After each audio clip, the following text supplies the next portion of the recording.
Spiritual Tips for Meditators. Part 1. By Luangpor Teean. The Path of Mindfulness. Now I am going to teach you the way to meditate.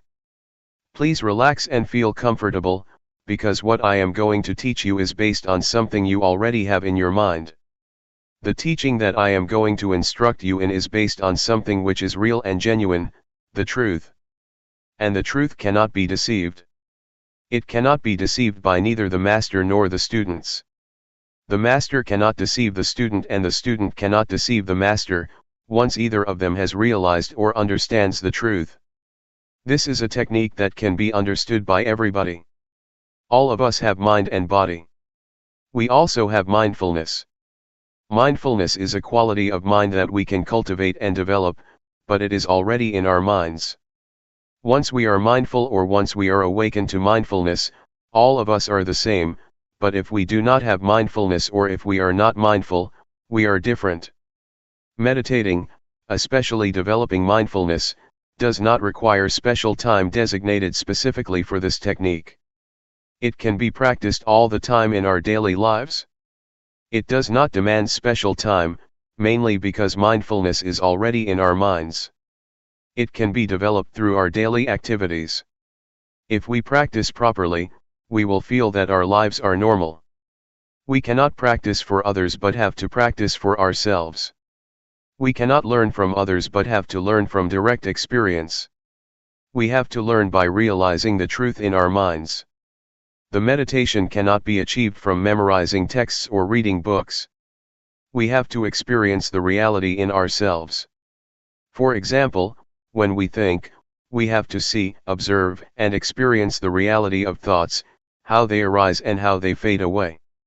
These can be learned through direct experience, not through reading books or memorizing texts. What I am trying to convey is what I have realized from direct experience, not from analytical thoughts or knowledge of texts. This realization is based on direct experience that everybody can achieve or realize for himself. When we practice on what we already have. We have body and mind. We practice by using our body as an object, our body's movement. When our body moves, when our hand moves, we should just be aware. The hand is real, the body is real, and our awareness of them is real and can be cultivated. The more we practice, the more awareness we accumulate. This way of practicing asks us to accumulate awareness, until it becomes the dominant quality of our minds. Once everybody has total awareness, everybody will be the same in the sense that their lives are normal. But if we do not have awareness, we behave differently out of hatred, greed, and delusion, which disrupts our lives so that we contradict each other, preventing harmony and creating disunity. So, the point is how to cultivate awareness. The key to Buddhist meditation is cultivating awareness, and I am going to instruct you how. Once we understand and practice by ourselves, we will know ourselves better and live our lives properly. Now I will demonstrate. Everybody, please place your palms on your thighs, sit comfortably, and open your eyes. First turn your right hand onto its edge from your thigh, raise it to the height of your chest, and move it to your abdomen. Turn your left hand from your thigh, raise it to height of your chest, and move it to your abdomen. Move your right hand to your chest, move it out, lower it to your thigh, and turn it down.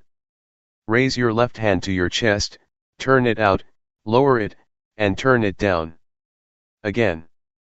Please try to be aware of every movement, aware, not focused. Feel the sensation of your body. Just make it natural. Just feel it. That is the way to develop awareness naturally.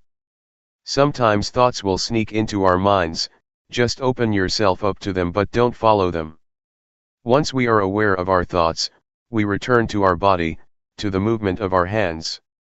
This method does not encourage one to stop thinking but just to be aware of it. In fact, we cannot stop thinking because it is the nature of our mind to think.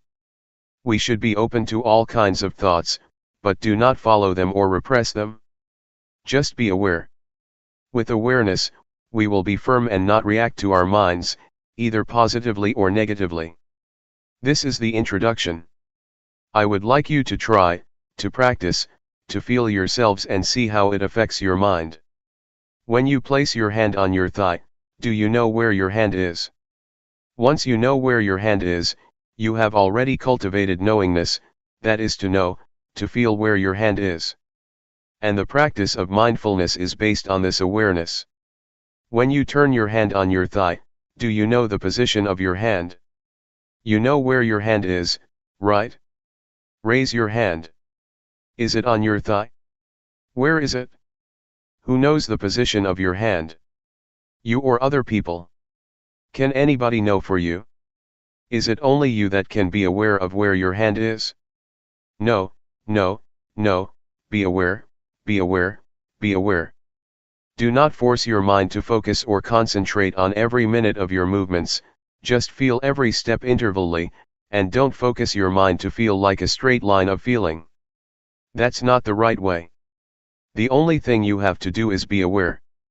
Don't analyze or try to reason what you are going to do or why you are having such thoughts. Don't analyze or rationalize any of your thoughts. Do not make judgments, whether this thought is good or not, just be open to it, be aware of it, with no blame, no repression, and no stopping, just be receptive to the thoughts. This will enable awareness to develop quickly.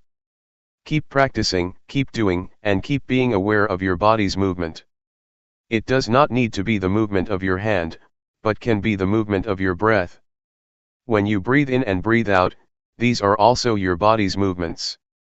When you walk, try to be aware of your walk, be aware of whatever your movement is.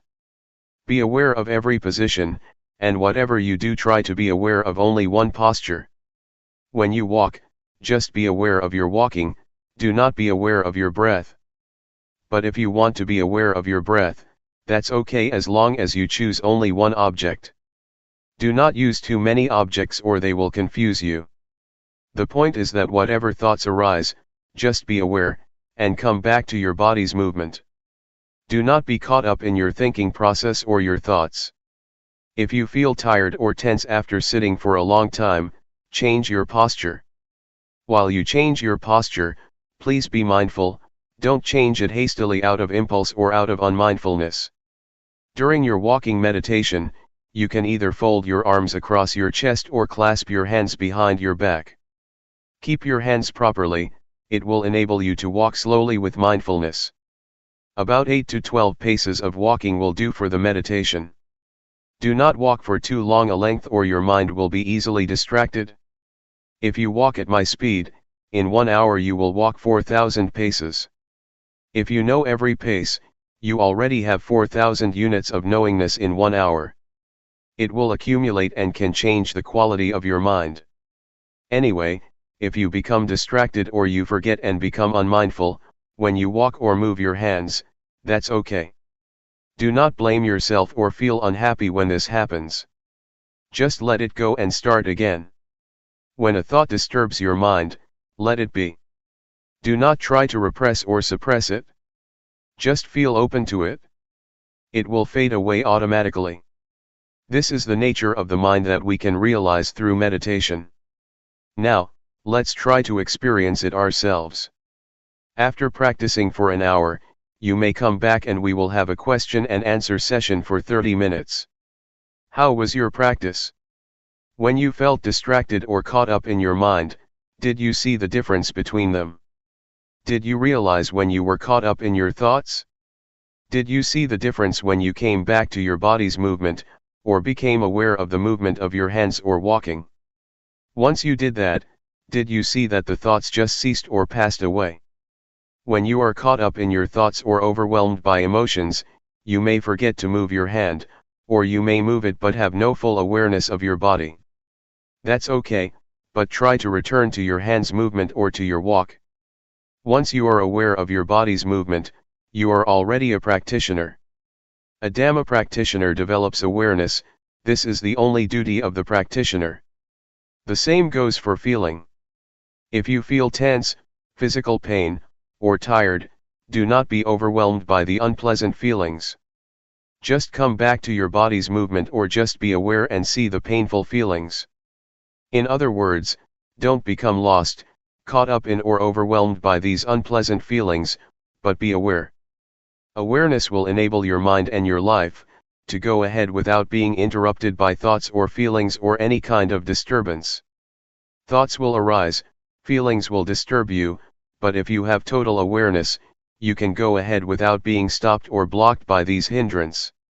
You will go ahead, go straight ahead.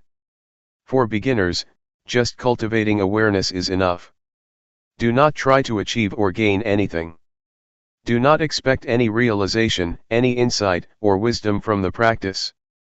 Just awareness is enough for you at the present stage, and it will enable you to go ahead without any problems or difficulties.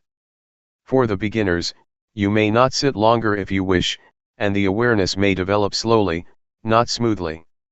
That's okay. Just try to keep practicing, and this will enable mindfulness or awareness to develop.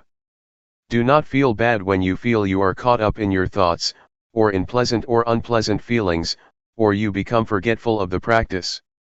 That's okay. Do not blame yourself. Do not feel depressed. Just come back to the practice, come back to be aware of your body's movement. When you keep practice, you keep accumulating awareness. You will begin to see, to realize, the nature of your mind. You will see that thought are one thing and mindfulness is another. The thoughts or feelings are not you, not yours, not me, nor mine. Previously, you may have thought that the thoughts are your thoughts, but in fact, they are not your thoughts. The thoughts are just there, but they are not yours. And this you can see, because of mindfulness. Mindfulness will separate you from the thought, so you can observe the thought without being identified with it, or take it to be you or yours. In the sutra, the Buddha advises us to contemplate, to be aware of body, feelings, and mind or the thoughts. These three aspects, body, feeling, and thoughts, are already with us, they are not something outside of us. We can use them for our spiritual well-being. In the past, when we wanted to stand up, we stood up instantly out of habit. But if we practice and develop mindfulness, before standing up, we will be aware of the desire to stand up. Thus we will stand up mindfully. We can apply this approach or this attitude to whatever activity we do, and our lives will be on the path to mindfulness. Meditation's priority is to develop awareness first. It is the crucial factor that needs to be developed during the practice. This is important because we are already good at analytical thinking. But we have to practice another quality of the mind, awareness. It will lead us to a realization through direct experience, that cannot be achieved through thoughts or the analytical mind. Any questions? If you want to ask, please ask based upon the experience that you have already had from your practice in the past few hours. Do not ask through the analytical mind. Question: the mind that gives rise to thought, the mind that's mindful, and the mind that is aware, are these minds the same? Answer: practically speaking, you can see the three. You can see the scattered thoughts, or you can observe the mind. This can happen when you are aware of your body. When you are aware of your body and a thought arises, your mindfulness will come and watch and be aware of your thoughts. You can see the difference, differentiate between your thoughts and mindfulness or awareness. Without being aware of your body's movement first, it is difficult to see the difference between your thoughts and your mind. Question: when you observe a thought, is the thought in the past? Answer: once you are aware of a random thought, it is in the past, but if you are not aware of it, it is the present. The random or unintentional thought is the kamma, a kind of action, a mental action that can lead to other consequences, either good or bad. If you become aware of it, awareness will halt that mental action, thus getting rid of whatever consequences that might have happened. Question: is this practice of using your body as a meditative object for the training of samadhi?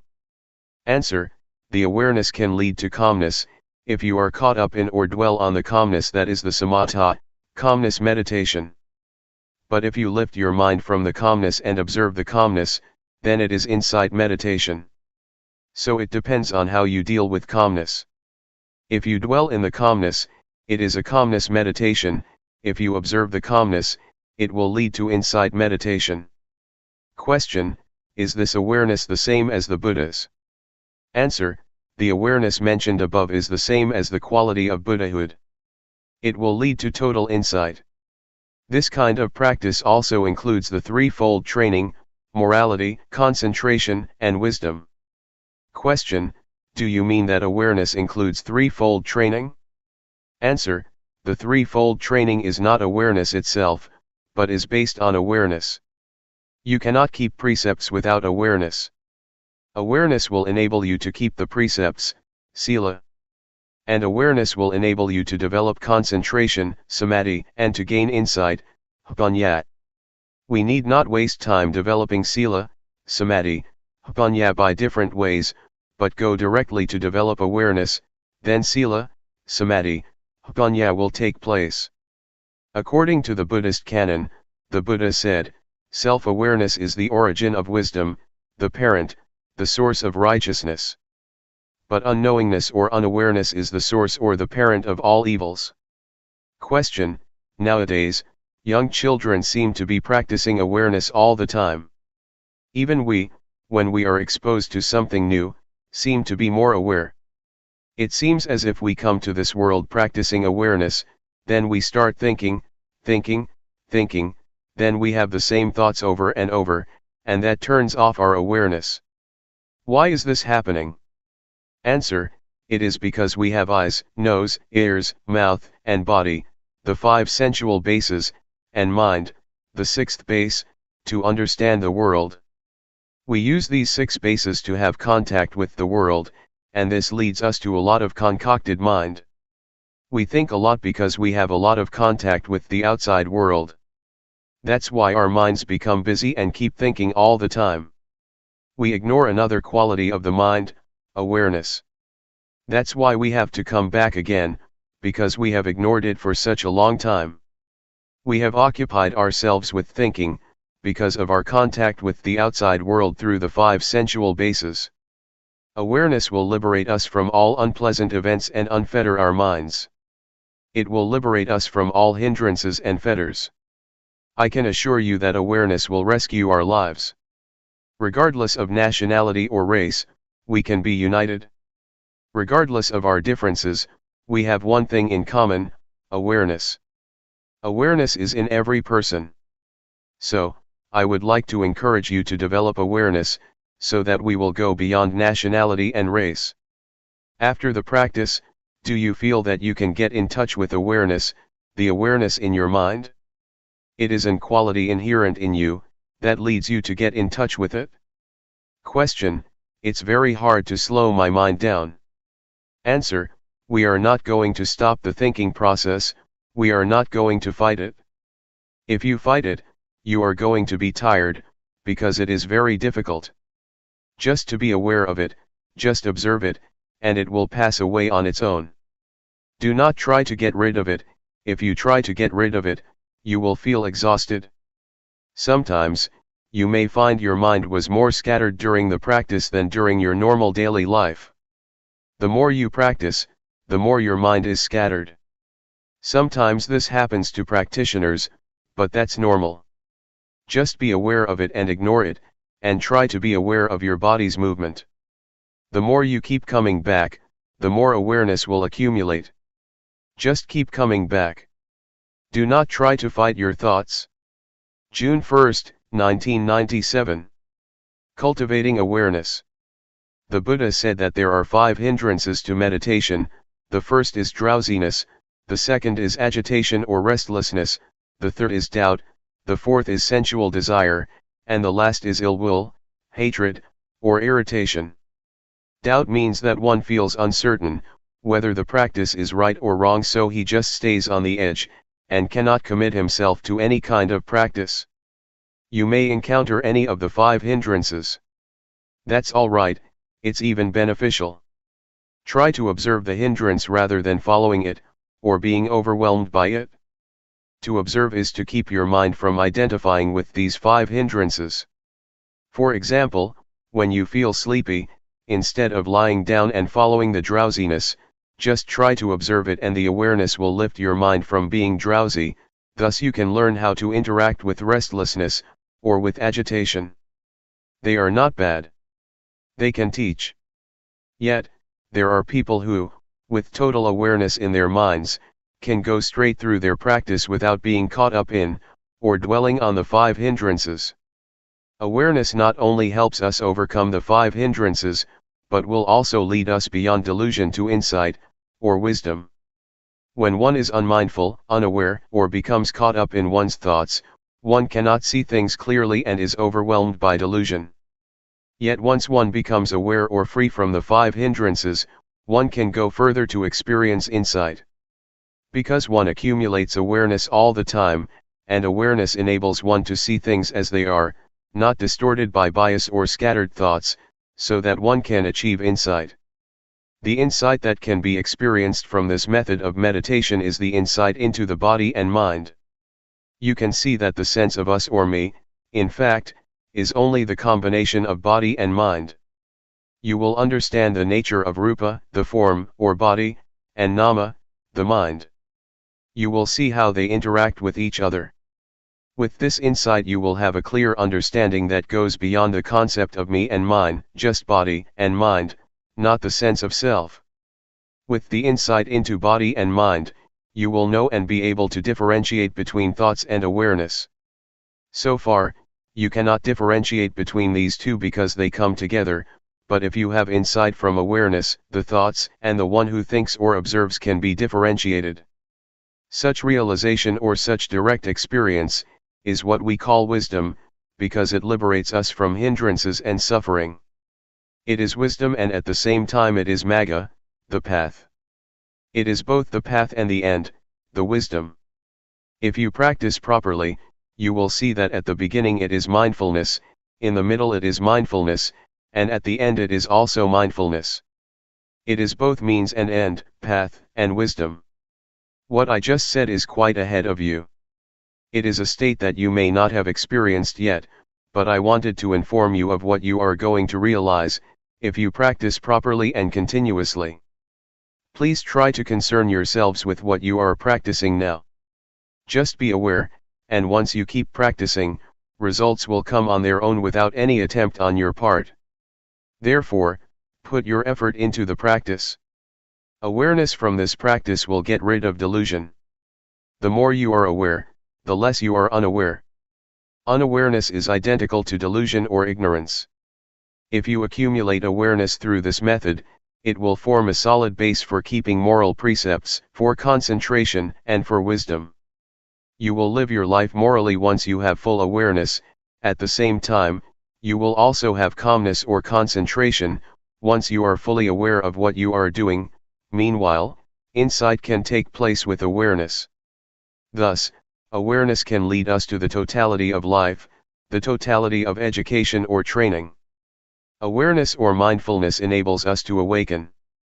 An enlightened one is one who has total awareness, total mindfulness. Buddha said many times that the Arahant, the enlightened one, is one who has full mindfulness and awareness in every moment of his life. His experience is like traveling in a freeway on which he can move ahead without any obstructions. Mindfulness is like this: you are not caught up in any thoughts, but move straight ahead in your life. You can learn a lot from this practice. You can understand a lot of things in Luangpor Teean's mind. It is as if your life is the texts, your practice is the texts, and you can gain a lot of knowledge from it. Your experience is the source of knowledge that will enrich you. I would like to persuade you to see for yourself. Try to see it, experience it, and it is within your capability to understand it. I would like to encourage you to learn more and more from the practice. This is not some kind of propaganda or an advertisement, but just an encouragement. Practice like this is sort of forming a new habit of awareness.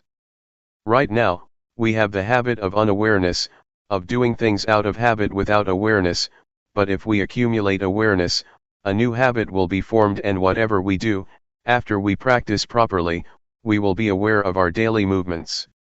But if we do not practice, we will easily fall back to delusion, to our forgetful habits. So, please try to accumulate awareness and try to be mindful.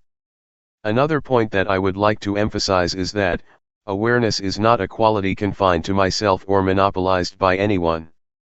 It's a quality inherent in all of you. You are all capable of increasing and developing your mindfulness, not only in this room but also in your daily lives. That's all I would like to share with you. The only thing you should do is to realize it yourselves. What I talked about is not for you to memorize but for you to experience yourselves through practice. Both of us will stay here for more than a month. Should you have any problems, please come and talk with us. Question: awareness is not limited to our hands movements only, right? Can it be expanded to things like scratching itches? Answer: that's right. Whatever you do, whether coarse or subtle, breathing or swallowing saliva, or even when you just raise your hand to get something, be mindful. Just be aware of whatever you are doing.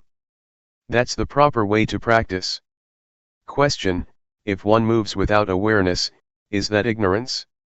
Answer: yes, that is a kind of ignorance. There are many kinds of ignorance. The most fundamental ignorance is of the things that cause suffering to you, whatever kind of thoughts or understanding that troubles you, or creates suffering for you. Question: the Buddha's awareness is the same awareness that we are talking about, except his awareness is continuous, right? Answer: yes, it is the same, but the awareness of the Buddha is not only continuous, but is also awareness in its totality, awareness that replaces ignorance to the extent that there is no residual of ignorance left. But for us, we still have ignorance, our awareness still broken. Question: what is the difference between the awareness of Sotapanna, Sakadagami, Anagami, and Arahant? Answer: the awareness of these four enlightened beings are different in terms of degree, and also in terms of quality. The first stage of enlightened being, Sotapanna, has awareness that can get rid of the strong sense of self and uncertainty. The second stage of enlightened one, Sakadagami, can eradicate sensual desire and repulsion almost completely.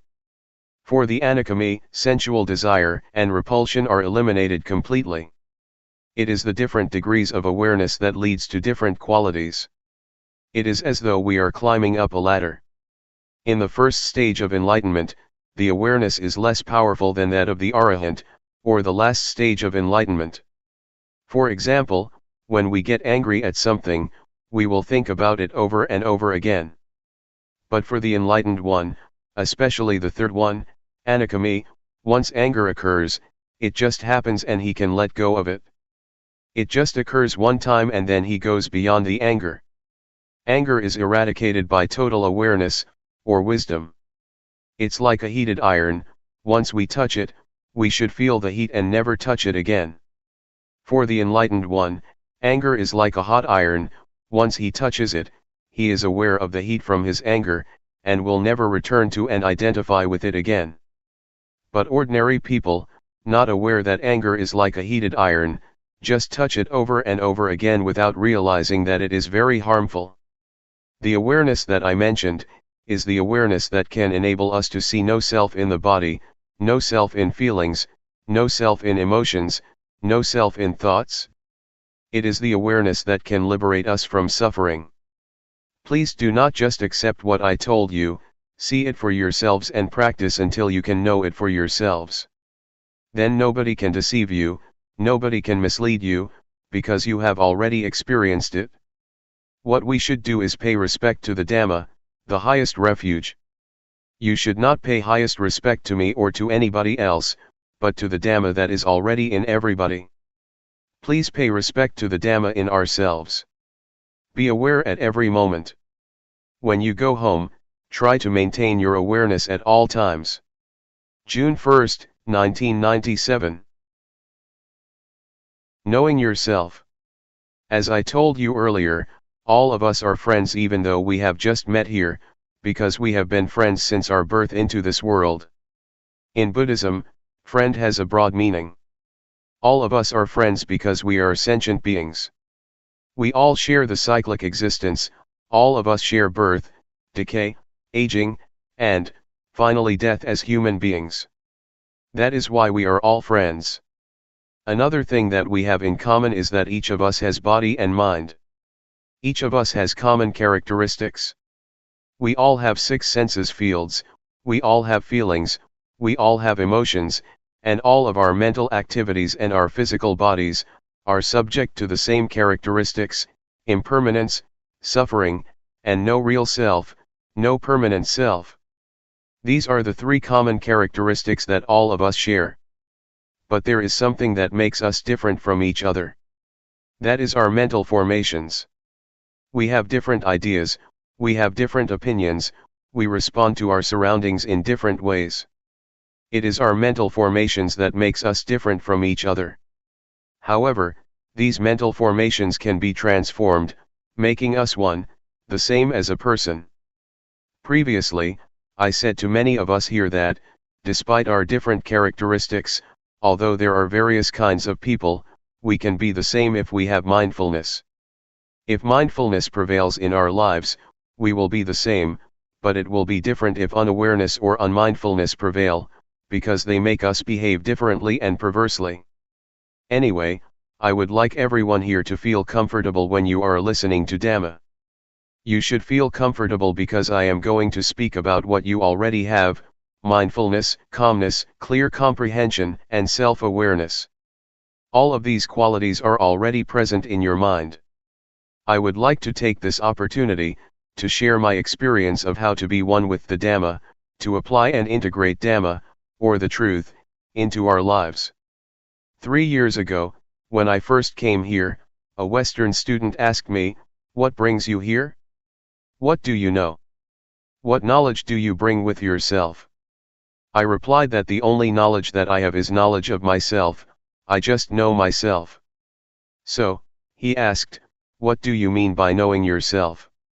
Instead of giving him the answer, I demonstrated by turning my hand on my thigh and resting it there.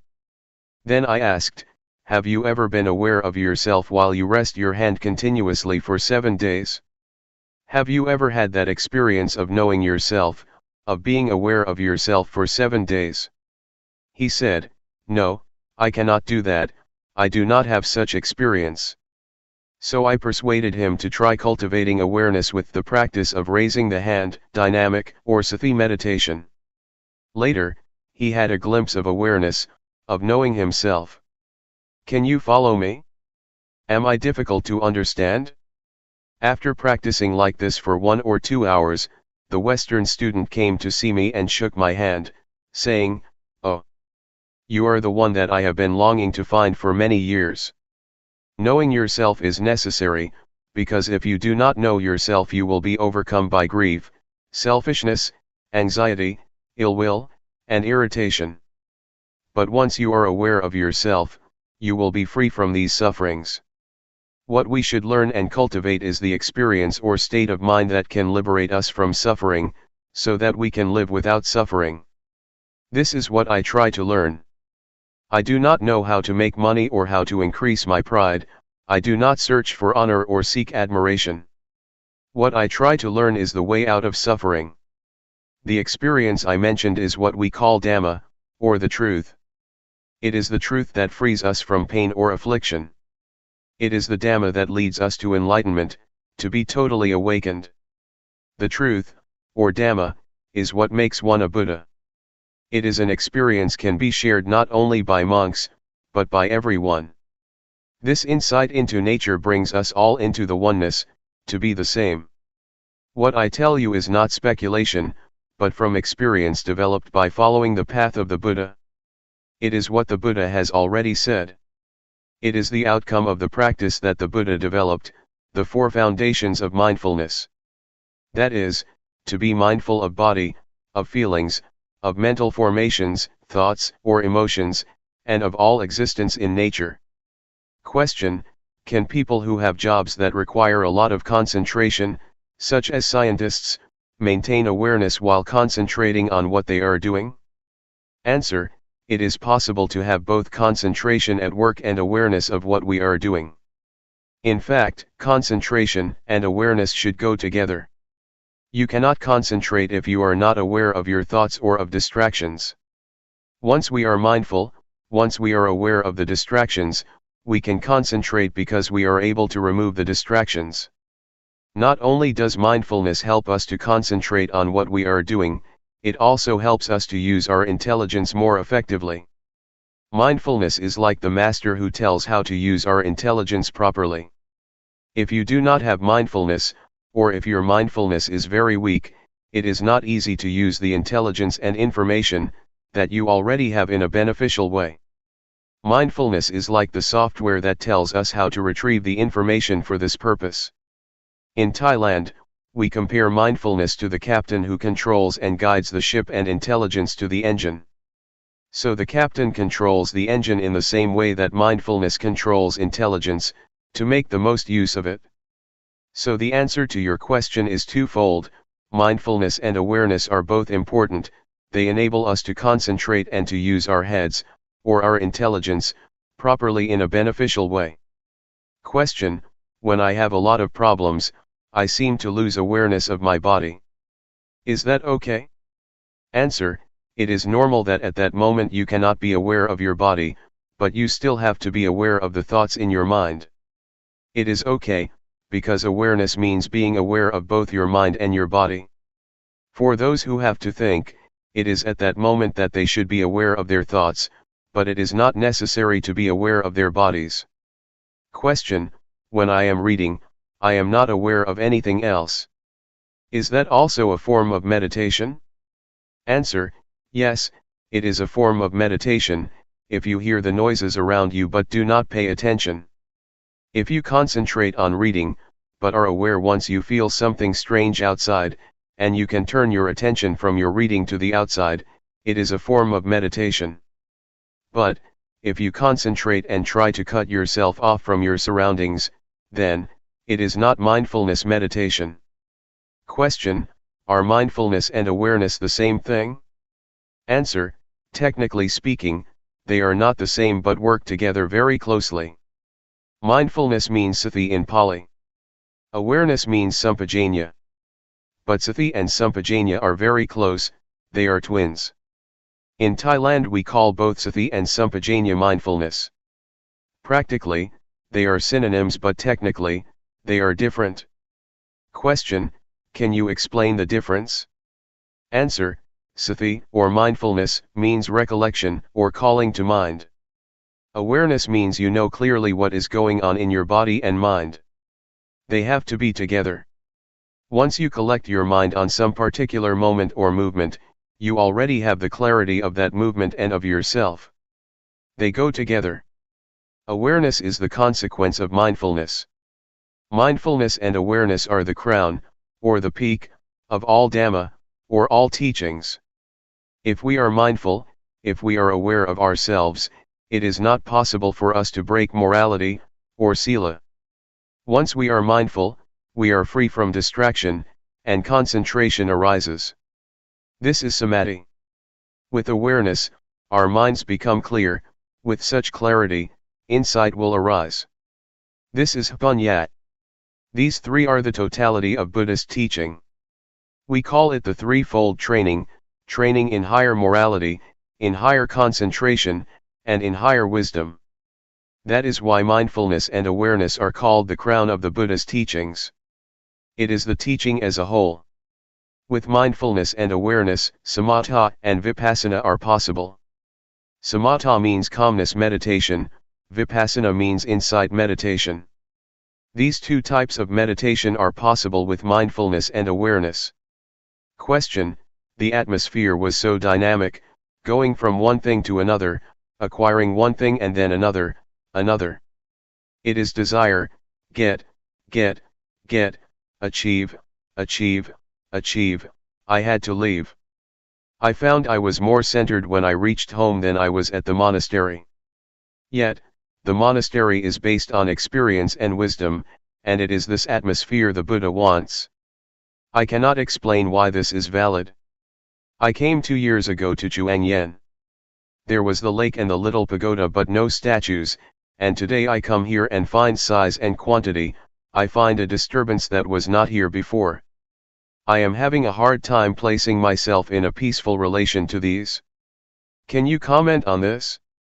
Answer: there are 4 aspects of Buddhism. The first is the teaching or state of mind that can be realized through the practice. Second is the tradition, customs, conventions, or rituals. Third is the material aspects, like buildings, temples, halls. The fourth aspect is the personnel, monks, nuns, laypersons. I try to emphasize the first aspect of Buddhism, that is the teaching or the experience that can be realized through the teaching. We should concentrate on this aspect. Do not pay much attention to the rest, the rituals, the buildings, or the personnel.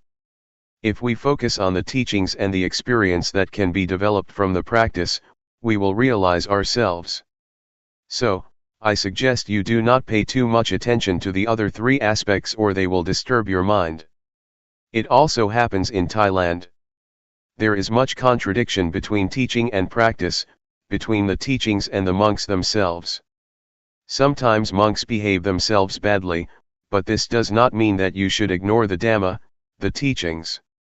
We have to separate the teachings and the personnel, the buildings, and the rituals. Sometimes the rituals contradict the teachings. Sometimes, monks are self-centered, practicing meditation without concern for the world. If we engage ourselves in these kinds of arguments, we cannot find peace. So, just keep practicing and try to put the teachings into practice. This does not mean that if one individual practices properly, the rest will follow. No, I only suggest that we start with ourselves. If we expect other people to start, if we expect other people will start without beginning with ourselves, then nothing will happen. Let us start with ourselves and then pay attention to the rest. I would like to share my experiences of when I was a young monk, just a beginner, starting to practice Sati meditation 30 years ago. The other monks, my friends, were not serious about the practice. They preferred chatting all the time, and many monks tried to engage me in their conversation. Many things around me were quite irritating, quite annoying. But I decided that I would not pay attention to my surroundings. I behaved myself properly and paid attention only to myself. If I engaged with my surroundings, with my fellow monks, I would not progress in the practice. So I just tried to concentrate on myself and ignore whatever was happening in the monastery. I started with myself first to make progress. But the most important hindrance is internal disturbances, not external ones. Previously, prior to coming to practice this method of meditation, I had practiced the calmness meditation, using my breath as the object of meditation to bring me calmness, a kind of trance and absorption. But when I started practicing Sati meditation 30 years ago, I doubted this method because it never gave me calmness. I was not sure whether I should pursue this method or not. There was a kind of irritation, annoyance, and uncertainty in my mind, which kept me from practicing Sati meditation earnestly, and this hindrance was more serious than any external annoyances.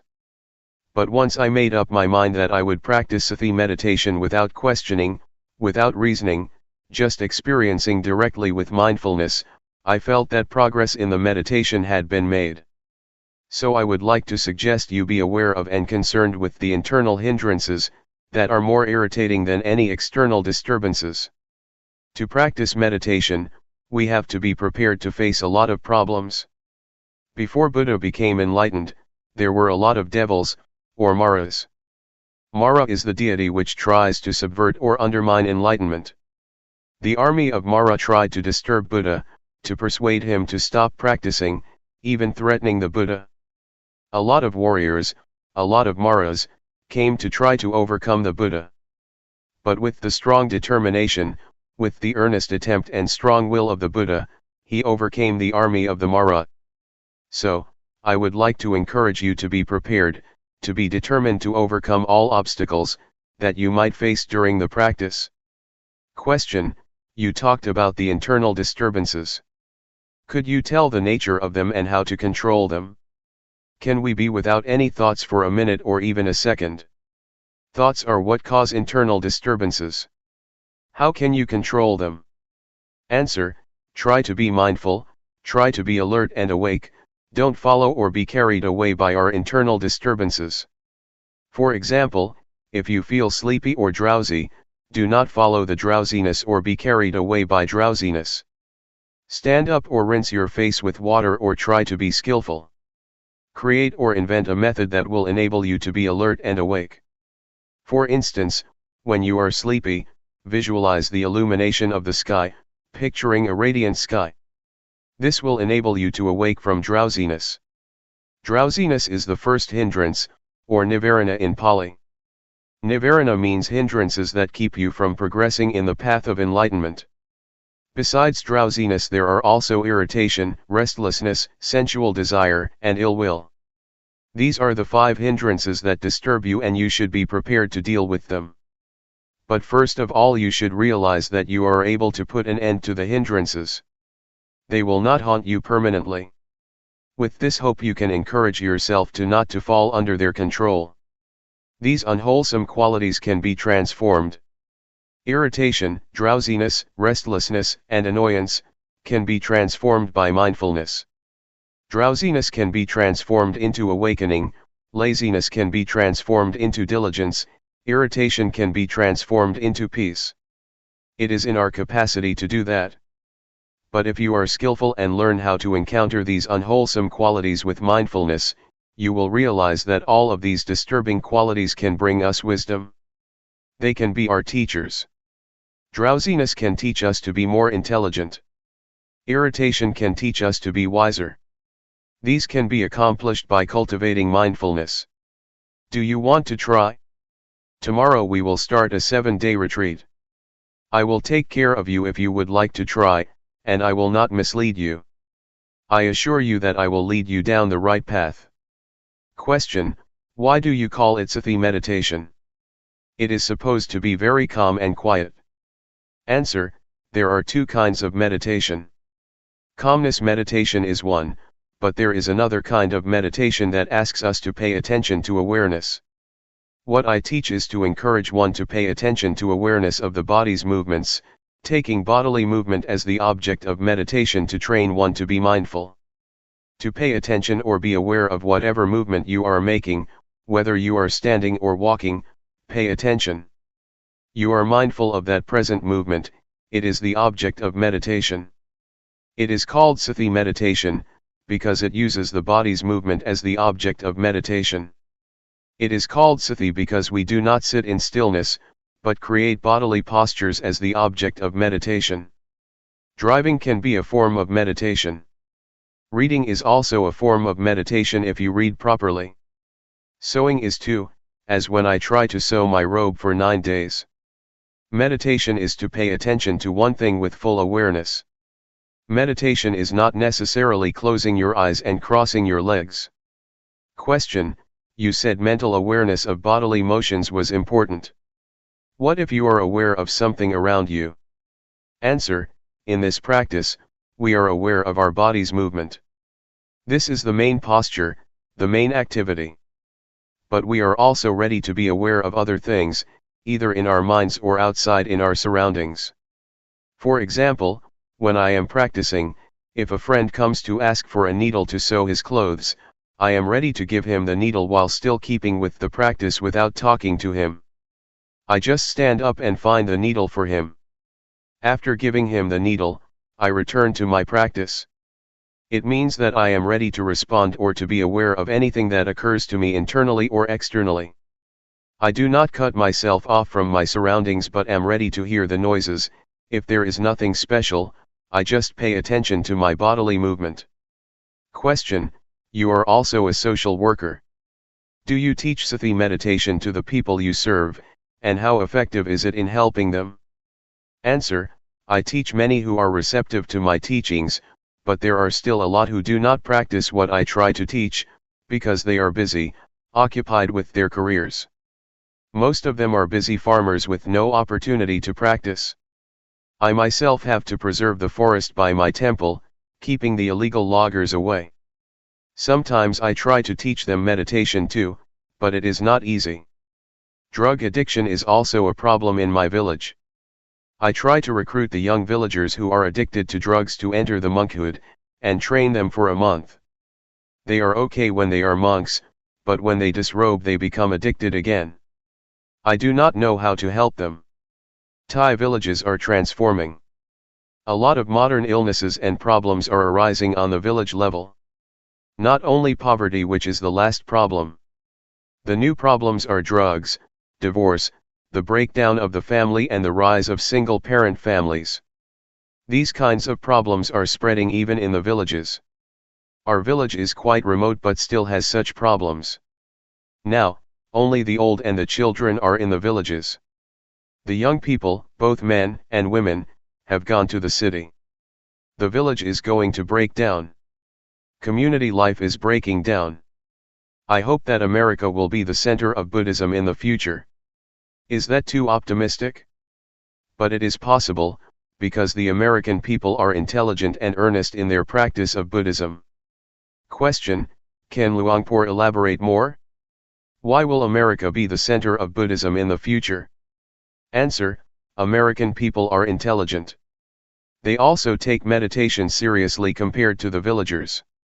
For example, in my area, the villagers have to go out to the fields really early in the morning, cutting the sugar cane, so they have no time to visit the temple. They are busy all the time. But here, many of you live far away but can still spare the time to come here to practice meditation, while my villagers living next door to the temple have never showed up. June 8, 1997. Realizing the true nature. This is a good opportunity for all of us here, to practice in order to understand and realize the true nature of ourselves, and the true nature of reality. There are a lot of people that cannot spare the time to practice here, but all of us here are committed to the practice. So, from now on, I would like to give meditation instructions. In the time of the Buddha, we did not have a tag that says, silent meditation to refrain from conversing with others.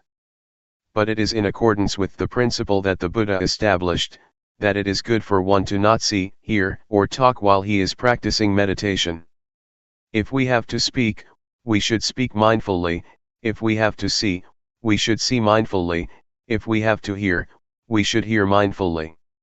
We come here to practice meditation, to cultivate mindfulness. Mindfulness is already a quality of our mind. Practicing meditation to cultivate mindfulness, we encounter a lot of obstacles, a lot of disturbances both in our minds and from the outside. So we should learn how to cope with them skillfully. For example, when you practice, you may feel pain, be tense, or tired after sitting for a long time. You need to change your posture, changing your position from sitting to standing or walking. But before standing up, you should remind yourself to stand up mindfully. Do not stand up out of habit or stand up unconsciously, but do it mindfully, with full awareness. This is the technique that I would like to share with you. Try to allow mindfulness to guide our behavior. When we are tired of walking and would like to sit, we should be aware of the desire to sit. The desire to sit and the awareness of it are different. With awareness, we can see our desire, our need to sit. Once we can see clearly, we are aware of our desire to sit, then we start to sit. This is how we use mindfulness to lead or guide our behavior. Do not be overwhelmed by feelings of pain, tension, or physical strain.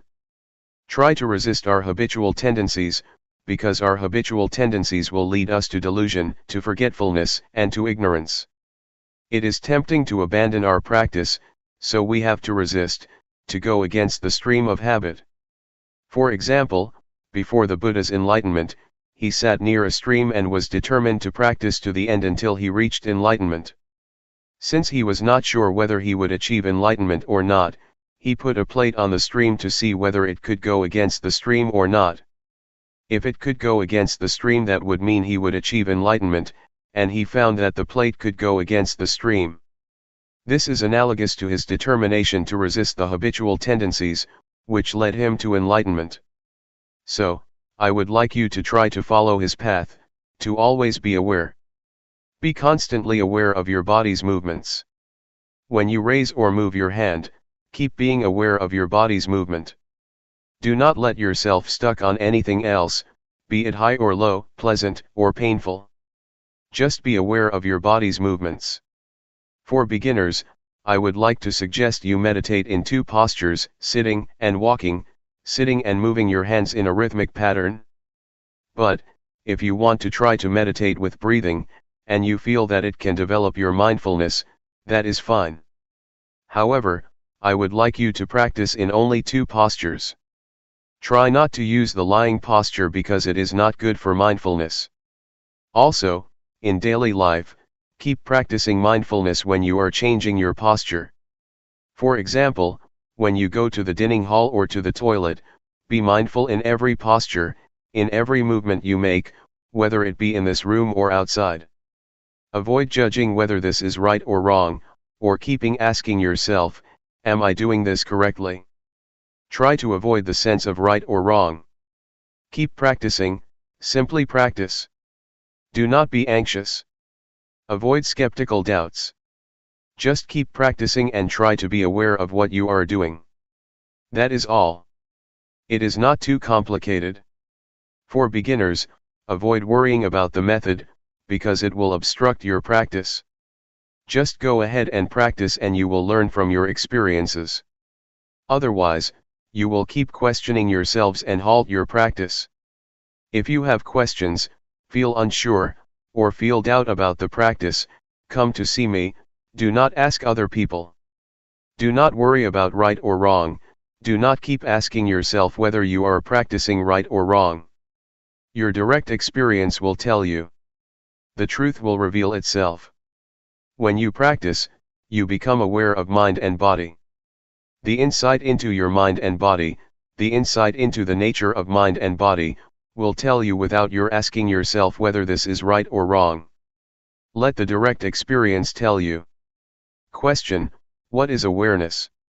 Answer: awareness is to be aware of the sensations of the body, to be aware of what you are doing at the present moment, whether it be eating, or some particular meditation object that you choose, such as breathing. If you choose breathing as the object of meditation, you become aware of that. That is the awareness that I mentioned. Just be aware of the whole process, not the details. Place your hand on your thigh. Are you aware of it? Right hand up. Are you aware? Just be aware that your hand is on your thigh, that is okay. Then, raise it up and move it to your abdomen. Turn up your left hand. Be aware. Raise it up and move it to your abdomen. Move your right hand to your chest. Turn it out and lower it to your thigh, and turn it down. Raise your left hand to your chest, turn it out, lower it, turn it down. Again. Are you really aware of the movement of your hand? Do you just think that you are aware, or do you really experience the awareness? Now, pay attention to your breathing, inhale, exhale. Can you feel the sensation at the tip of your nose or at your abdomen? Question: can one observe the tip of his nose and abdomen at the same time? Answer: you have to choose. How is your awareness? It does not matter what object you are going to be aware of. You can move or shake your fingers and use them as the object of your awareness. It is the same awareness. You can apply it to other positions or other postures. Try whatever gives you clear awareness. Sometimes you may feel doubts, and the awareness is not clear after practicing for a length of time. You may need to change your posture, to raise your hand, to touch your body, or to breathe, changing your object of meditation to breathing. Just be aware when you are changing your posture, so you feel the new sensation. But this is only temporary. Afterward, you will resume your main posture, sitting or walking. After repeating it, you may feel drowsy because of the repetition. You become sleepy. You need to change and then resume the main posture. It is a technique to awaken yourself so that you can have clear awareness.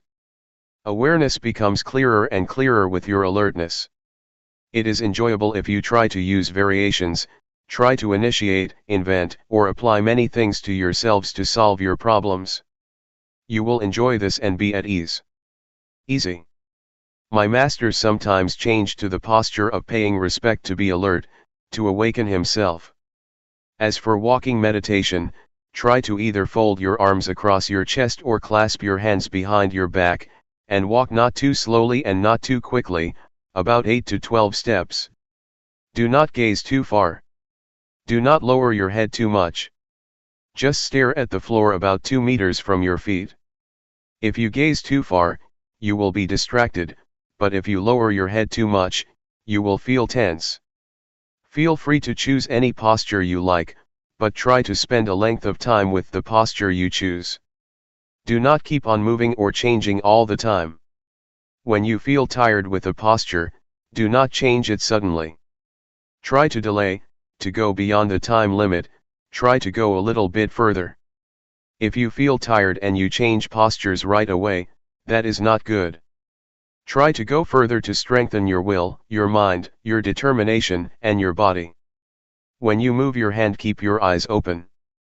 Do not close them. You may feel sleepy if you close your eyes. I do not have a problem when I practice with closed eyes because I do not feel drowsy. The first hindrance is sleepiness or drowsiness, and you may be stuck in the calmness. You will feel attached to the calmness from meditation, and it will give you nothing but calmness, no insight, no clarity of mind. So do not become stuck in the calmness. When you repeat your practice and do not have many distractions, it is easy to be calm and then become attached to it, and then stuck in it. Feel relaxed when you walk or raise your hand. Do not be tense or try to achieve anything, otherwise you will become tense or worried whether the practice is right or wrong. You will be distracted. Just feel relaxed and do it with ease. If you feel relaxed, you can overcome a lot of difficulties. In Thai, there is a saying that says, face the tiger with a calm and cool mind. So do not take it seriously, do not try to get it right. It is okay if your mind wanders or is carried away. That is okay. Start again. There was a story of a Zen monk. A woman was pregnant out of wedlock and her parents asked her who the father of the baby was. The lady, since she did not want to disclose the identity of the baby's father, said that a Zen monk in the local temple was the father. So the parents went to the temple and cursed him. The monk just replied, "Is that so?" He never replied more than that. Later, the baby was born. The parents took the baby to him since he had to be responsible for the baby. The monk just said, "Is that so?" He never complained or denied the accusation. He just took care of the child. But later on, the lady felt guilty that she had caused a lot of trouble for the monk, so she confessed to her parents who the real father of the baby was. The parents felt bad that they had treated the monk very badly. So they went to the temple and asked for forgiveness. But the Zen monk just replied, "Is that so?" This is a stable mind. The mind that keeps constant never changes. Whatever situation it is, be it good or bad, the mind is still the same, the behavior is still the same. That is all for tonight. June 8, 1997. The balance of the mind. You have to bear in mind that words or language have their limitations, they cannot express or convey all conditions of mind, but you can see for yourself what happens to your mind during the practice. We try to cultivate awareness of our body's movements. To do that we have to keep our minds in balance. If our minds turn outward, that is they are distracted by external conditions or overwhelmed by stimulated thoughts, we cannot have clear awareness. At the same time, if our minds turn too much inward, we are easily tense because we focus too much on trying to stop our thinking. This will not enable us to have clear awareness either. Turning too much outward or inward is not good for us, so we should try to keep our minds in balance, neither carried away by thoughts nor trying to stop thinking. When I was a young monk practicing with Luangpor Teean, I practiced in a small cottage with closed windows and closed door. Luangpor Teean came to see me. He stood outside my cottage and asked me from outside, "Can you see me?" I replied, "I cannot see you." "Why?" he asked. "Because I am in the cottage and you are outside," I replied. Luangpor Teean then asked, "How can you see me?" I replied, "I have to open the door so that I can see you." So, Luangpor Teean asked me to open the door. When I opened the door, he asked me to stand at the threshold and then asked me, "Can you see me?" I said, "Yes." "So, you can see outside of your cottage?" "Yes," I replied. He asked, "Can you see inside your cottage?" I said, "Yes." So, Luangpor Teean emphasized, you should practice like this, that you can see both outside and inside, not to practice with the closed mind that you cannot see anything but inside yourself. This is not a good practice. You should practice with a mind that can see outside and inside. This is what he taught me. Luangpor Teean's instruction will be fruitful if we do not only reflect it, but try to follow or bring it into practice. If we just speculate on he taught, it is useless. We have to bring it into practice and see for ourselves how it works. The point that Luangpor Teean emphasized is to keep our mind in the middle, not too much outward nor too much inward. The only way to do that is to feel, to stay on the basis of awareness. In order to have clear awareness, we have to keep our minds in balance, neither falling into distractions nor forcing our minds to concentrate, or putting much focus on any one point of the body. To be aware is to see, to notice the heat, to notice the cold, to notice pleasure, to notice pain, to be aware when our minds become high, and also to be aware when our minds become low, not to fall or be overwhelmed by each opposite of our mental states. Just let go of high and low, heat and cold, keep your mind unaffected by them. This is the middle way. This is the path that the Buddha described, the middle way. Those who force the mind to concentrate on the body's movement, or try to stop thinking, are what he described as trying to turn inward. That is, trying to stop thinking, or trying to force the mind to focus on a particular point of the body's movement. It is easy to get physical problems doing that. You may find it difficult to breathe or feel your chest tense. In this situation, it will be more fruitful to turn our minds outward, to our surroundings. For example, for anyone who has such symptoms, or is tense because of an overly inward-oriented mind, I would try to persuade that person to notice his or her surroundings. That is to turn their minds outward so that it will be in balance. In this case, outward orientation or outward attention is useful. It is not bad all the time. It can be useful, if we are to solve the problems of balancing our minds. A few years ago, there was a case in Thailand where a villager, who was very earnest in the practice, took his practice very seriously to the point of where his hands became so stiff, he could not move them. He did not show up for the morning chanting session, which started around 4 o'clock, and I did not see him in the dining hall at breakfast time either. I wanted to see what happened, so I went to see him at his cottage after breakfast, and found him sitting with his hands stuck to his abdomen. Once he saw me, he asked for my help. He said that his hands had been stuck like that since 3 o'clock in the morning, and that it had already been 6 hours since he could not move. He said he asked for help, gave blessings to the sentient beings, but it did not help. I know that his mind was turned too far inward. So, I tried to speak with him to push his mind outward, to involve him in outward conversation. I had a conversation with him in order to let his mind out of that situation. I asked him, "How many children do you have?" He replied, 3. So I asked, "Do you miss your children?" He said, "Yes." "How are you planning to help your children when they grow up?" I asked. He started telling me his plan for helping his children. Unconsciously, his hands fell down, and he did not even realize it, still talking, replying to me. A few minutes later, he found that, oh, his hands fell down. It happened because his mind became interested in something outside, his mind became balanced, and the problem of his hands was solved by itself. This is an example of how problems can be solved if we try to keep our minds in balance. So, please take advantage of whatever happens to you, whether it be distraction, tension, or repression. Do not feel it is useless. When you feel distraction, it is useful if you try to learn from it. You can learn a lot from whatever happens to you. So, make the best use of it. Do not feel bad when your mind is carried away by thoughts or feels scattered. It can reflect a lot about yourself and the nature of your mind if you pay attention to it. Take it easy, feel relaxed when you practice. For me, I have no problem sitting or walking for a long time without being tired, because I feel relaxed and I take it easy. Whatever happens to you, do not become fussy or frustrated. When you lose awareness, or when you become stuck in your thoughts or in your thinking process, do not be fussy about it. Just feel that it is all right and then come back to the awareness.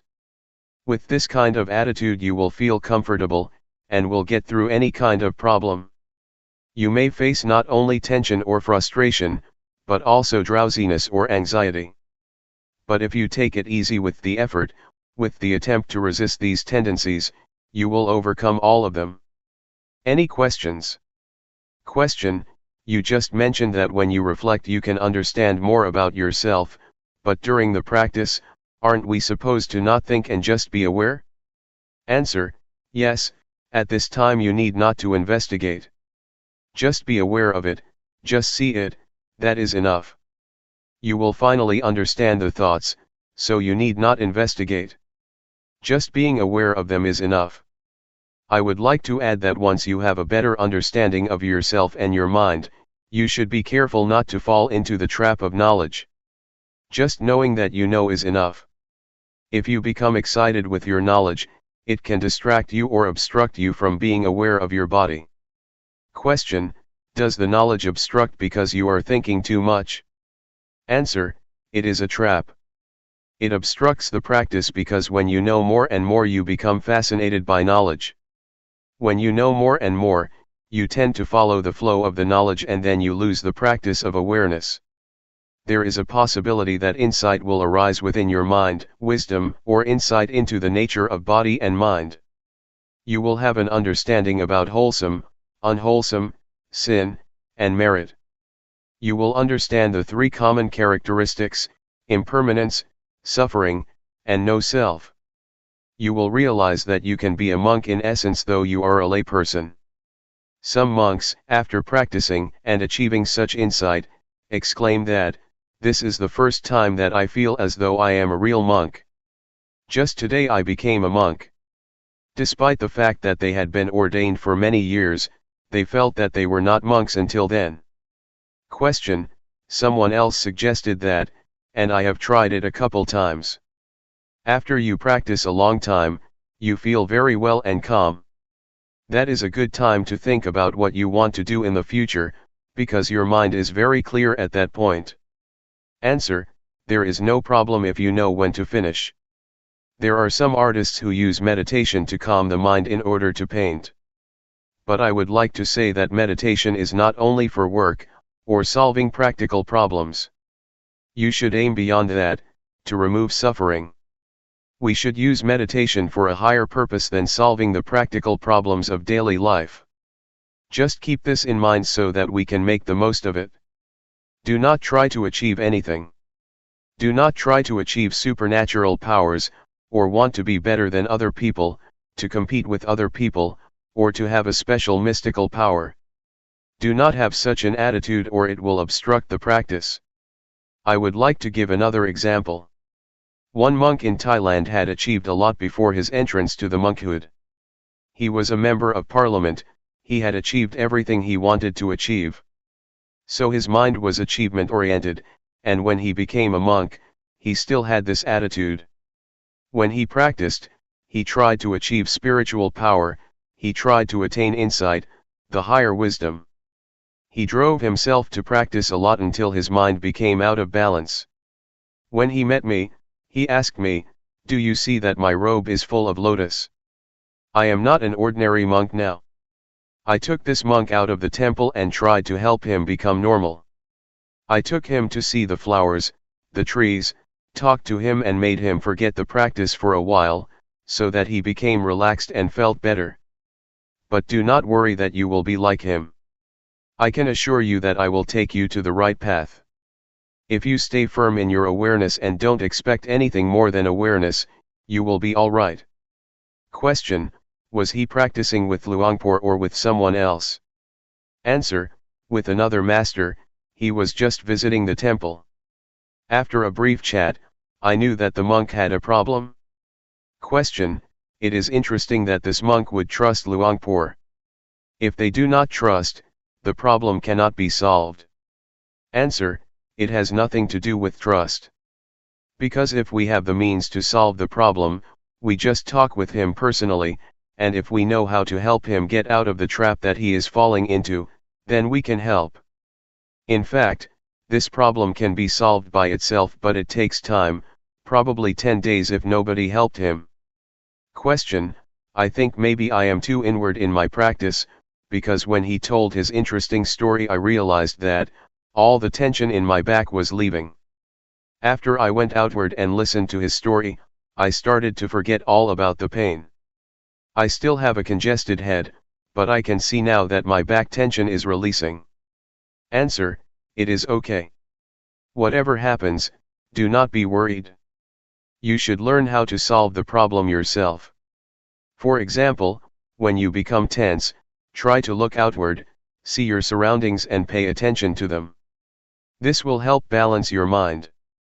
Question: I have noticed that when I go outside to walk around the pond, I feel more relaxed than I do in here. When I work in here, I feel more tense. When I work out there, it feels lighter to me. Answer: do not worry about whether your practice is right or wrong, do not try to achieve the right practice, just keep your mind relaxed and feel comfortable, going beyond anxiety or desire. Question: Luangpor mentioned earlier that hindrances can be helpful, so sleepiness or things like that can be helpful, we just need to resist them. I am just thinking, for example, that today I feel drowsy, and I have been staying with it. I am just thinking that maybe it is helpful sometimes to just go take a nap. When you wake up you feel refreshed, then you can practice better instead of trying to stay with it for a long time. Answer: if your body needs rest or feels physically tired, taking a nap is alright. Even the Buddha suggested you do that if your body needs it. But we should not take a nap on every occasion, just special occasions. If you take a nap every time you feel drowsy, you will not go anywhere. Question: in Sathi meditation, we use our body's movement as the object of meditation. While doing the practice, there are other sensations of the body taking place, such as the stomach growling, legs going numb or coughing, etc. Where do we place awareness? Answer: when you cough, do it mindfully. When you feel tense or when you feel tired or have physical pain, sometimes it is not good to resist it. You have to reduce that pain by changing your position from sitting to walking, etc. You have to learn how to reduce this kind of suffering, it also depends on the case. For example, when you feel pain at your neck, you are aware of it, but you should not concentrate on or pay attention to it. You should just continue the awareness of your hands movement. But if you feel tired and your body needs to relax, then you should change postures, or if you have gas in your stomach, the gas should be released mindfully. Question: can you define mindfully please? Answer: you are aware of it. Mindfulness and awareness are interchangeable. Practically speaking, they are the same, concomitant, twins. So, to be mindful is to be aware of that particular thing. Question: but when you talk about awareness, you are talking about your senses, right? What you feel, what you taste, what you hear, what you see, that is all part of awareness, right? Answer: Yes. Knowing what you see and what you hear is awareness. But for the practice, you just pay attention to the object of meditation, like the body's movement. Once, while I was practicing sitting meditation, a big snake moved towards me and it seemed to me that it did not realize that I was in front of it. So, I tried to stop it and make it aware that there was a person in front of it. I threw a matchbox in front of it, and it raised its head once it realized that there was something in front of it. Once I knew it was a cobra, I tried to protect myself without fear, without nervousness or anxiety. Since at that moment, I knew I should not move hastily, I did it mindfully, grasping my robe to protect myself. I prevented the cobra from biting me. June 9, 1997. The Threefold Training. We have to study ourselves to gain a better understanding of ourselves, otherwise, we will become the victim of suffering. Suffering will become our master, and control our minds. If we know ourselves, we become our own masters and can live our lives accordingly. Within ourselves, there is both heaven and hell, merit and evil. Our mind can be the source of happiness or the source of suffering. Pleasure and pain are inside ourselves, as are all states of mind. If we know ourselves better, we will learn how to make our lives happy and free from suffering. There is no better way to understand ourselves, to work and see ourselves internally, than practicing meditation. But normally people are not much interested in meditation. Buddhadasa, a great monk in Thailand who passed away recently, once said that people tend to respect monks, but they never listen to them or put their teachings into practice. Mindfulness meditation is the shortcut to the heart of the nature of our minds and bodies. It will lead us straight to the core of reality, that is the body and mind. There is no way for us to gain a better understanding about mind than mindfulness meditation. Mindfulness helps us attain wisdom or insight into body and mind. It helps us to be clear and remove any doubts we may have about ourselves. During the practice, you may ask yourself, what am I doing? Why did I come here? What is the purpose of meditation? Will it work for me? Or you may ask yourself, is there heaven or hell? These are all questions that I asked myself 30 years ago when I was still a layman. When I met Luangpor Teean, my master, he persuaded me to practice with him. He said that, all of these questions will be answered if you practice with me. What we are doing here is trying to follow the path of the Buddha. The Buddha once said that all of us are subject to suffering. We have suffering in front of us. It has penetrated into the deepest core of our existence. Suffering dominates our lives, so we should be aware of it and try to find the way out of it. We come here to practice meditation in order to get rid of suffering. This method of practice enables us to see the reality of body and mind, to see how suffering is created. It is created from our attachments to body and mind. We are attached to anger or the many kinds of emotions, despite the fact that there is no real self in those emotions. That state of mind has no substantial reality. But we still cling to it, which leads to suffering. Mindfulness enables us to see clearly that our attachments create suffering and misery. It helps us see the body as it is, a combination of various factors. The fundamental elements that comprise the body are earth, fire, water, and wind. We can see clearly how these four fundamental elements make up the body. We can see clearly that the body is not self. There is no self in the body. It is just the combination of these four fundamental elements. Meditation will also enable us to see the nature and conditions of the body. All questions about the body will be solved and we will not have any questions anymore about it. The same goes for the mind. We will understand the mind with mindfulness. There are thousands of different mental activities of the mind mentioned in the Tripitaka, or the Buddhist canon. These can be understood by us, if our mindfulness is developed enough. During your practice, a lot of thoughts arise in your mind and you may often be disturbed by them. Once you know yourself clearly, you will see that suffering is caused by your attachment to thoughts and emotions. When we hear a noise, we react to it, we are attached to it, and we make judgments about it. The noise is good, the noise is bad. Whatever we see, whatever we have contact with, we always react to it and make judgments, good or bad, pleasure or displeasure, satisfactory or dissatisfactory. We are not aware that we should not be attached to these objects because they have no self, it is just a thought, not the self, and we should not make it personal. There is no person in that thought, but because of our ignorance, we grasp it and take it to be a person or make it personal by attaching ourselves to it. Mindfulness meditation helps us to see, to go beyond convention. Conventions are not the ultimate reality. They are what we assume them to be. You assume that this is good, that this is bad, I am the monk, you are the layperson, this is Guanyin Bodhisattva, etc. We are attached to convention and this makes us suffer. If we see the ultimate reality, we will see and understand that convention is just what we agree upon together. With this insight, with this understanding of conventional reality, suffering has no basis of existence. Suffering exists because we are attached to conventional reality. Once we have insight into conventional reality, and understand that it is not the ultimate reality, suffering cannot be sustained. This is the ultimate insight that we can attain if we develop enough mindfulness. The practice covers the whole aspects of the training according to Buddhism. According to Buddhism, there are three aspects of the training we call the threefold training: training in higher morality, training in higher concentration, and training in higher wisdom. When you practice and develop awareness, the awareness will keep you moral, because if you have awareness, you will not be inclined or tempted to conduct evil. Awareness will enable you to be calm and have a peaceful mind.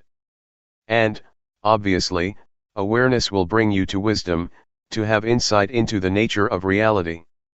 You can see that whatever object we have contact with, there is no real self, no independent or substantial self that we can attach to.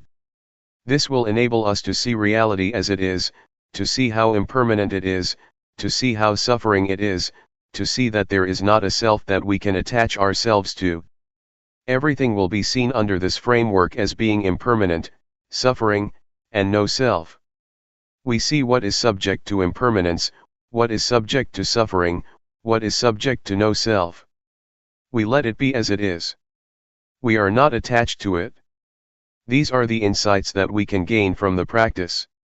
With the insights I mentioned to you, our lives will not be harmful to either other people or to ourselves, because there will be no base for hatred, greed, or delusion to exist. We know that there is no permanent self for us to attach to, so we will feel free, we will feel independent because we have nothing to be worried about. I can assure you that this practice is the way to the noble path, to a noble being, to a noble life. It will lead to the truth that can be shared by everybody, realized by everybody. It cannot be deceived or distorted because it is already inherent in all of us. There is a saying in Thailand that morality will bring us happiness, a peaceful life, and enlightenment. The morality that I mentioned can be achieved by being mindful, by cultivating mindfulness, and it can be assured by the practice that I suggest and instruct you in. Anyway, what I teach is from experience. What I say now may repeat what I said before. It may not flow vertically or continuously, but it is the experience that comes from my heart and can be shared by anybody who practices.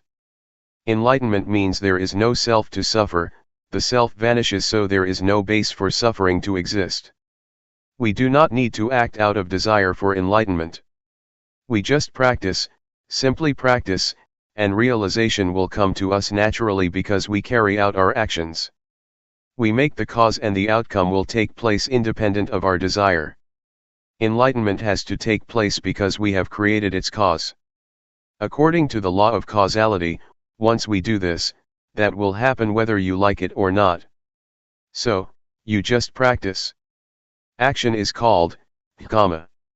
If you do it this way, it will lead to the result which is independent of our desires. It just happens. Enlightenment that is not experienced by us is just convention, just a concept, even if you call it by other names, no suffering or freedom. Anyway, the point is that we just try to reach the state of no self where there is no suffering. If there is self, suffering can happen. If there is no self, suffering cannot be sustained. It is not desire because enlightenment is already in ourselves, hell and heaven are already in ourselves, everything is in ourselves including enlightenment and the path. So it is not something out there to be desired or grasped. You need not think about it. You can realize it if you practice enough. For example, does anger last? No. Have you ever acted out of anger? Yes. When you get angry and you fight back, anger fades away and is replaced by sympathy or guilt. So, you can see that anger has vanished and was transformed into other kinds of emotions. The same also applies to suffering. In fact, it does not last long unless we attach ourselves to it. If we are not attached to suffering, it will dissipate. This can happen if we have insight. Whatever we encounter, we will understand that it is impermanent, unsatisfactory, and no self. We will discard it easily without attaching to it. We let it go like garbage. There are many kinds of garbage: paper, plastic, recyclable or non-recyclable. We throw the garbage out according to its category. The same applies to whatever experiences we have. Once we make contact with any kind of object, we let it go. We discard it according to its nature: this is impermanent, this is suffering, or this is no self. All experiences can be perceived into three characteristics, and we just let them go according to their nature. If we live our lives this way, our lives become holy, pure, clean, and free from defilement. It is as if nothing can make us impure. This holy life will make everyone a monk. Everybody here can be a monk. It is a state of mind, a state of pure holy life. In the Buddha's time, there were many established lay people that could be called monks or a noble one, because they were free from suffering. All teachings of the Buddha are centered on these three: impermanent, unsatisfactory, and no self.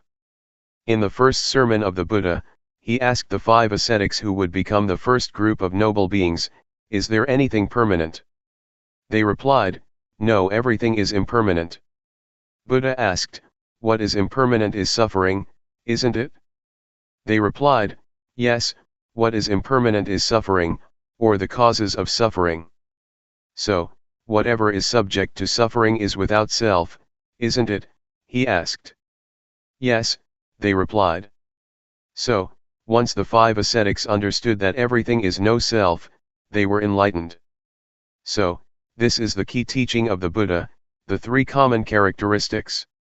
Very few people teach this doctrine. It was fortunate for me that Luangpor Teean taught me about this reality. Cyclic existence is in the present moment, it happens in this life, it is not the bardo or the next life. Our present life is governed by the cyclic existence. Take the smoker for instance. The cyclic existence is composed of 3 factors: defilement, action or conduct, and consequence or result.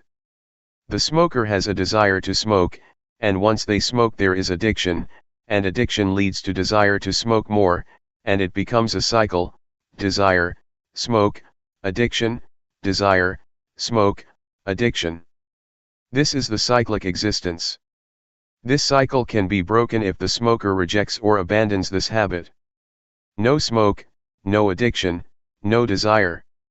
This finally leads to enlightenment. Once the cycle is broken, nibbana can be realized. Because there is no desire, no action arises. Once there is no action, no desire, and no addiction take place, everything becomes normal, becomes cool. Nibbana is the state of coolness. June 10, 1997. Seeing the mind. We are now following in the footsteps of the Buddha. What we are doing now is practicing what the Buddha instructed us in, that is training ourselves to be aware of body, feeling, thoughts, and mind objects.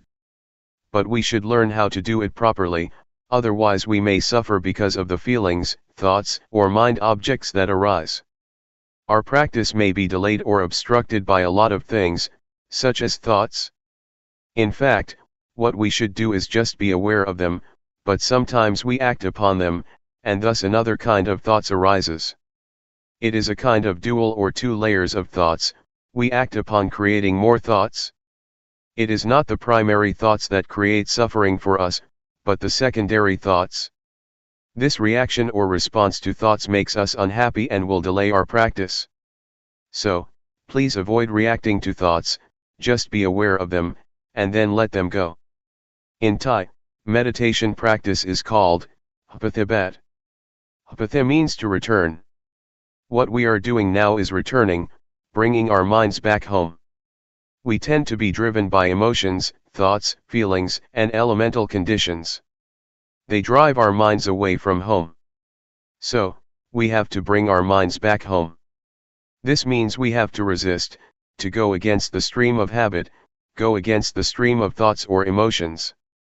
Normally, we tend to follow our thoughts, but now we try to resist them, to go against habit, and return to awareness. Awareness is our home. We have to turn our minds back to awareness, to bring our minds back home. Awareness is the point of reference, it is like a pillar that we have to grasp firmly, in order to return and not be driven by any kind of mental conditions. Mindfulness meditation covers two kinds of meditation, namely, calmness meditation and insight meditation. The point is to be aware of the body and to be aware of the mind, to be aware of feelings, thoughts, and mind objects. It does not mean that you have to stop your thoughts, just see them, simply know them. When you think or when thoughts arise, just be aware of them, whenever thoughts arise, just be aware of them, no matter how often they arise. It does not matter if you have a lot of thoughts, but the point is that once one arises you are aware of it. If you have 100 thoughts, you should be aware of all 100 of them. It is not how rarely or how frequently you think, but how often you can be aware. This is what we call self-awareness, to be aware of our own thoughts. This is what Luangpor Teean emphasized. Do not be worried if you have a lot of thoughts. What you should do is be aware of whatever or whenever thoughts arise, that is all. That is the practice. If we want to attain calmness or peace, we may try to stop our thoughts or stop the thinking process, this will lead us to the calmness meditation. It will bring us only calmness and peace to our mind. This practice is like putting a stone on top of grass. The grass cannot grow. But once you move the stone, the grass will grow again. So, this kind of calmness meditation is beneficial only when you practice it. When you stop practicing it, your mind will be the same as before. So, we are not going to do that. What we are going to do is not to stop thinking but to be aware of it, to be familiar with our thoughts. The more we are aware of our thoughts, the more we are familiar with them. We will be so familiar with them that we can point our finger at them, and tell them that we will not be their victims again. We will not follow them again. This is what we are trying to do, to understand our thoughts clearly and directly, knowing that they are only the concocted or compounded beings that deceive us. But once we know this clearly, they cannot deceive us anymore, and we become their masters. We will understand that thoughts are not self, they are just the result of the concocting mind. Many practitioners or meditators may at one point be overwhelmed by various kinds of thoughts. It is like an army of thoughts is bombarding your mind. You may encounter this experience. You may feel bad, but if you keep being aware of whatever thoughts that arise, at a certain point you will suddenly become face to face with the thought. You will see clearly that it is not self, that it is not yours. The thought is there, but we do not make it personal anymore. It is not me and mine, it is not my thought, the thought is not me, it is out there, and we are not going to identify with it anymore. At that point, the thought will have no foundation to stand on to exist. It will vanish, it will dissolve. All thoughts will be dissolved instantly. This is what I call victory of the practitioner. I experienced this kind of victory, and there is nothing else except this kind of victory. I cannot explain more than this, but to ask you not to be discouraged by being bombarded by a lot of thoughts. Keep firm, stay with the awareness, with the knowingness, and then you may be able to overcome it. If you follow my instruction and are aware of body, mind, feeling, and mind objects, all of you will go straight to the target, to the end. So, keep knowing these four aspects of reality. You will gradually understand the nature of these realities, and you will be able to realize that once you hear a sound, it is just a sound you hear. Once you see a form or an object, you just see it, no more than that. So, the body, feeling, mind, or mind objects will not be able to trap you. You will not be subjected to their influence anymore, and you will be able to see these four aspects, these four kinds of realities, the way they are. There is no more than that. Take feeling, for example. If you are not aware of it, once one arises, it will not be just a feeling. It will be more than that. You will judge this feeling. Is it good? Is it bad? A lot of convention, a lot of values will come into play because you are not aware of the feelings. This is good, this is bad, this is desirable, this is undesirable. So, many kinds of values and judgments come into play and there will be no end. The same is true of mind or thoughts. If you are not aware of them, you become judgmental and will go on, endlessly. So, just be aware of them and they will be finished, it will be ended. Feeling will be just feeling, emotions will be just emotions, and mind objects will just be mind objects, and no more than that if you are aware of them. So stay firm, stay only with awareness, and do not push yourself too hard. Just feel free and do not be worried. If you cannot do it, if you cannot be aware of it, that is okay.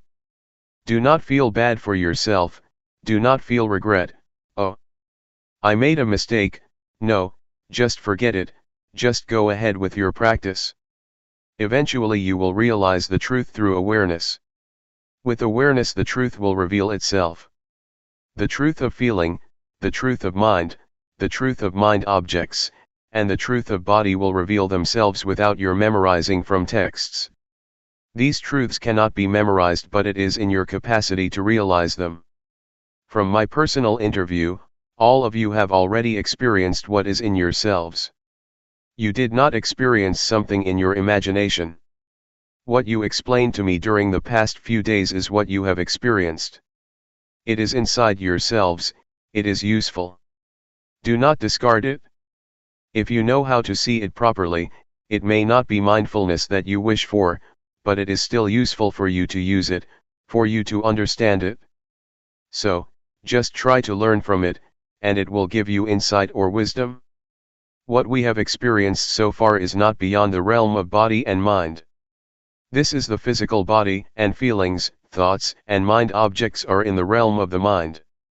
So you did not experience something out there. It is already in your body and mind. Try to make use of it skillfully. Luangpor Teean told me that the training of the mind is to see the mind, to look into it, not to seek for calmness of mind. Just see it, just be aware of it, and you will have proper mental training. Since your experience is not beyond body and mind, you do not experience something out there.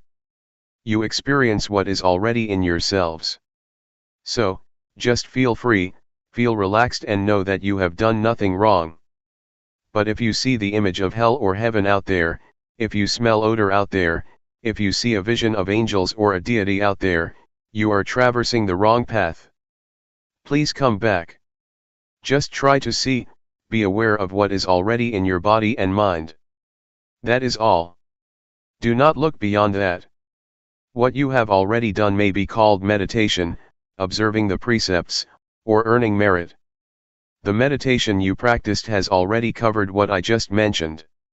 When you practice meditation here, your mind becomes normal, that is sila, or morality. It means normal, normal in conduct, normal in deeds. If you feel calm and peaceful, that is wholesomeness, or husala. If you know how to be free from your thoughts, that is wisdom. Even if you suffer because of them, as long as you learn from them, you have gained wisdom. It is knowledge. It is not necessarily negative. When you practice, you do not do anything harmful to yourself nor to anybody, which means you have already kept the precepts, observed morality. So, morality, concentration, wisdom, wholesomeness or merit, have already been developed from your practice. Please learn how to transform undesirable thoughts, and whatever suffering you may experience. Do not let thoughts make you suffer. Try to adjust your mind, try to change it to be wholesome and happy. You have to learn by yourself to solve your own problems, and if you keep solving your problems, you will have what we call wisdom. You will learn that you are your own master, you will know that your own self is your refuge, and this is the ultimate truth that everybody should understand. There is no refuge other than oneself. Any questions? Question: whenever there is a thought, you suffer because you develop more thoughts. Thoughts that stem from intentional thoughts are okay, I think. For example, if during the practice, you have a thought and know that you cannot improve yourself based on it, then you come up with something of how you want to improve it. Answer: yes, if it is a skillful thought, it will lead to wisdom. We should learn from thoughts without suppressing them, that is what we call wisdom or insight. Wisdom can be obtained when body and mind are free of disturbance. Now, we are already here, and our bodies are far away from annoyance or disturbance. If our minds still think about this and that all the time, about sensual pleasure, about sensual happiness, the Buddha compared this situation to a log that is on the shore but is still wet. You cannot make fire with this wood. But if you are here, your body is in a place of solitude, and your mind is also calm and not engaged in sensual pleasure or distraction, you are like wood that has already dried and can be lit. This means that one will be able to be liberated because body and mind go together. The person who does not practice will keep thinking about the experiences of the past. But if we practice, our minds will be in order, they will keep knowing the present moment. And this mental attitude of knowing oneself, or knowing one's thoughts, will give the wisdom that the mind itself reveals, the truth that is manifested in mind. So, such practice will give rise to the wisdom that the Buddha suggested and praised. We are able to develop or attain a state of wholesomeness in the same manner that the Buddha did. We are able to abandon the unwholesomeness and the suffering that the Buddha was able to. What the Buddha attained is not something beyond our capacity. We can also achieve his compassion, his wisdom, and his purity. So, do not think that the Buddha's qualities are something out there. It is already in our capacity to develop them if we practice constantly. If we practice hard enough, his compassion, his wisdom, and his purity will be shared by us. Mindfulness meditation leads everybody to the same goal, just like Route 301 led everybody here. Anybody who practices mindfulness meditation will realize the same thing, the same wisdom. It does not mean that the Buddha knows one way, and the noble beings know something different. They know the same thing because they use the same road. Mindfulness meditation is the most important road to liberation. What we have practiced now is not a waste of time. Even though you have not attained wisdom yet, what you have done will produce results. You are going to create a karma, or conduct, that produces results. For example, when you raise your hand you become aware of it. Such awareness will not vanish. It will accumulate and it will enable you to attain something. So, keep practicing even if you do not gain insight during this 7-day retreat. That is okay, just never mind. Please continue your practice after the retreat, and it will certainly produce results. Question: could anyone reach liberation during this lifetime? Does it depend on the amount of effort you put in the practice? Is it hindered by the sankhara that you have accumulated? Answer: yes. It is possible for a person to achieve liberation, if one practices the Dhamma or the teaching that the Buddha suggested. That is to develop or train in a higher morality, in higher concentration, and in higher wisdom. We are capable of reaching that point. It is not necessarily obstructed or hindered by past actions.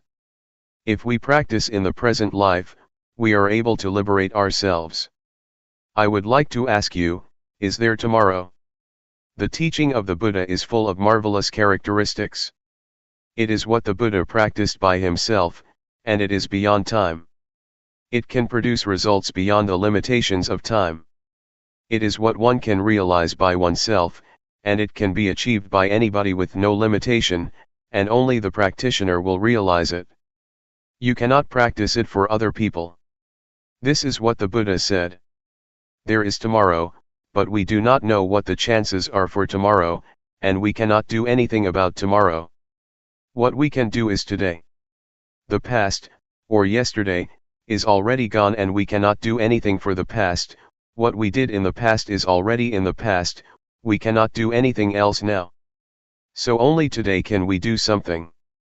Please try to make an effort to improve today. Do not pay much attention to tomorrow or to yesterday. Question: can we teach what we have learned to other people? Answer: we teach and we share what we already have. If we are compassionate enough, we teach compassion. If we are kind enough, we teach kindness. So you share what you have already attained or teach it to other people. There are many things that we may not have achieved yet, but we are able to do that. For example, we may not have read a book but we can still give it to other people. It is like food that we do not eat but share with other people. We do not benefit from it, but we can give the benefit to other people. We just try to help as much as we can. If we find children in trouble, we should try to help them as much as we can. There are many levels of Dhamma. If you live your life according to the moral precepts, you do not harm anybody, you do not kill, you observe the 5 precepts, you have already attained some level of Dhamma. So you can teach if you behave properly. But for the higher levels of Dhamma, one has to attain some level of insight in order to teach other people, but in reality nobody can teach anyone, we can only teach ourselves. Question: I have a question on seeing thoughts. Over the years, I have been practicing, worrying over the quality of thoughts. Thoughts can be strong and there may be many thoughts coming. I am wondering, if, over time, as I keep practicing, will the nature of my thoughts change so they are not as strong, not as quick, or will you just see the thoughts and they will improve? Answer: yes. The unintentional thoughts or undesirable thoughts that cause suffering will change. Their nature will change if you keep looking at them, and at the same time you may be more adept at looking and seeing. Your capacity to look and the nature of thoughts will both change, and your unintentional thoughts will improve. Everything is subject to change, even hatred, greed, and delusion will change if there are sufficient factors to produce the change. It is the law of nature that everything is subject to change, because everything depends on various factors. Luangpor Teean once made an analogy of the state of enlightened mind. An enlightened mind will not hold on to or attach to sensual pleasure, or anything that causes suffering. You just let it pass, let go of it. But if you are an ordinary person, you just grasp this greed, hatred, or sensual pleasure. Even if this is the anger which causes suffering, we still grasp it, and we enjoy it, enjoy getting angry. So, this is the mind of general people who never practice, they cling to happiness and suffering. People do not turn away from suffering, they cling to it and do not let it go. I ran a summer camp. The small novices had a quarrel and wanted to fight with each other. I tried to keep them from kicking and striking each other, but they still wanted to punch each other. They wanted to preserve the anger, they clung to it and would not let it go. So, this is the state of ordinary minds, of ordinary people. When the eyes of the enlightened one make contact with a form, a visual object, to see is just to see, there is no clinging to the form or to the visual object, it just falls down and suffering cannot exist. There is no attachment to the eyes or to the mind.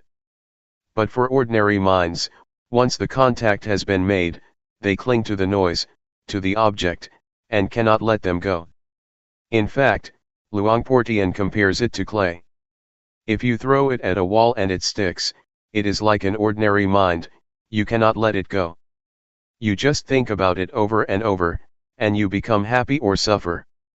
But for the enlightened mind, it is like dried soil, you throw it and it never sticks to the wall but just falls down. You just see it but nothing happens. Question: is appreciation of beauty a judgment? Answer: that this is beautiful or this is ugly is just convention. The mind of the enlightened one is like the leaf of the lotus that cannot be stained by water, not even a drop. The enlightened beings live in the world but cannot be stained or polluted by the world. They do not cling to the world. They are beyond the world, but they live in the world. The lotus grows out of the dirty mud, but it will never be polluted or stained by the mud. It is very beautiful. This is the mind of the enlightened one. Question: why is happiness a suffering? Is it because it is unstable? Answer: if it is general happiness, it is suffering because it is subject to change. It is just convention. But supreme happiness, liberation, or enlightenment, is different. No happiness is greater than enlightenment. June 12, 1997. Foundations of Mindfulness. Please pay attention. We have been following the instructions that the Buddha gave in the sutta called Adhiṭṭhāna, or the sutta about the 4 foundations of mindfulness, which covers all human activities. Human lives or human ways of conduct can be divided into 4, the realm of body, the realm of feeling, the realm of thought, and the realm of mind objects. There are a lot of details concerning these 4 aspects of a human being. Our bodies have experienced a lot of things, we have felt a lot of feelings, encountered various kinds of thoughts, and faced a lot of mind objects or mental impressions. No matter what happens to the body or to the physical form, with mindfulness we can understand the fundamental truth, or the fundamental nature that underlies the activities of the body. Mindfulness gives us insight into the nature of the body. The underlying nature, the fundamental law, that governs the physical realm is what we call the 3 common characteristics: impermanence, unsatisfactoriness, and no self. Feelings are also subject to the 3 common characteristics. Every kind of feeling, whether it results from contact with the eyes, with the ears, with the nose, with the tongue, with body, or with mind, is subject to these 3 common characteristics. Ultimately, feelings have no self. We cannot take them to be a self or a person. If we do not understand the reality of feelings, we will be their slave. We will try to struggle for the pleasant feelings, we will try our best to protect whatever can give us pleasant feelings. A lot of people are busy possessing objects that provide them with pleasant feelings, but they will ultimately find that they cannot keep them all the time. They are subject to change, to vanish. The Buddha always stresses that a feeling is not self, it is not the person, it is not the individual, so do not take it to be a person or self. Worldly beings who do not practice cannot understand what the Buddha said, but we will be able to understand if we practice hard enough. During the past few days we have been here, we may not have attained this insight yet, but it is within our capacity to see, to understand, and to have insight into the nature of feelings. We should understand mind or mental formations too. Thoughts, or mental impressions, are very important because if we are not aware of our thoughts they will give rise to anger, hatred, and delusion. They will give rise to pleasure, pain, sorrow, happiness, and a lot of conventions. Law, rules, regulations, and all sorts of things will come into play and your thoughts will proliferate without end. Thus we should learn to understand the thinking process. Can we see thoughts? Can we know the thoughts that arise in our minds? Do we follow the thoughts or do we just know them, just be aware of them? Do we suffer because of thoughts or do they make us happy? Can we see how thoughts are not self? Are we able to see them as void or empty of self? If we understand and see the thoughts that arise in our minds, thoughts are no big deal. We will become their master. But if we do not know the thoughts in our minds, they will control our lives, they will be our masters. To practice mindfulness meditation, we start by cultivating awareness of our bodies. We start at this point and then we become aware of feelings. Once we are confident enough to be aware of body and feelings, We will then go to the next step of being aware of our thoughts. We cannot jump directly to awareness of our thoughts, because we need to be skillful enough or it will cause us trouble. Our mindfulness should be cultivated and it has to start from an awareness of the body and our feelings. Once our mindfulness is developed enough, we will proceed further to train ourselves to be aware of our minds. We have to know the former step thoroughly first. If we ignore the awareness of the body, and jump to the step of mental awareness, we will become easily lost in our thoughts.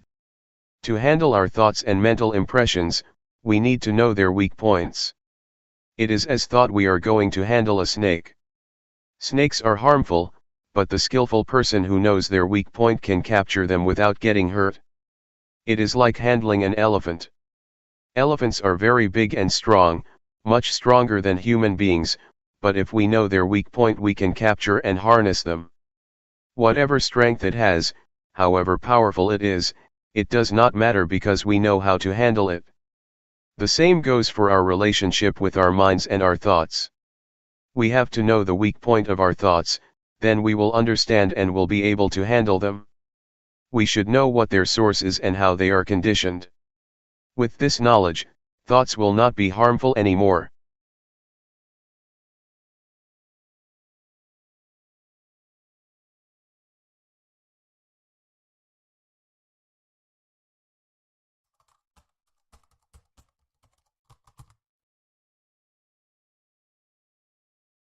May all beings be at ease, whatever living beings there may be,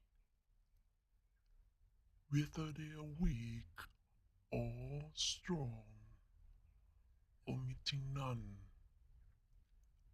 the great or the mighty, medium, short or small, the seen and the unseen, those living near and far away, those born and to be born. May all beings be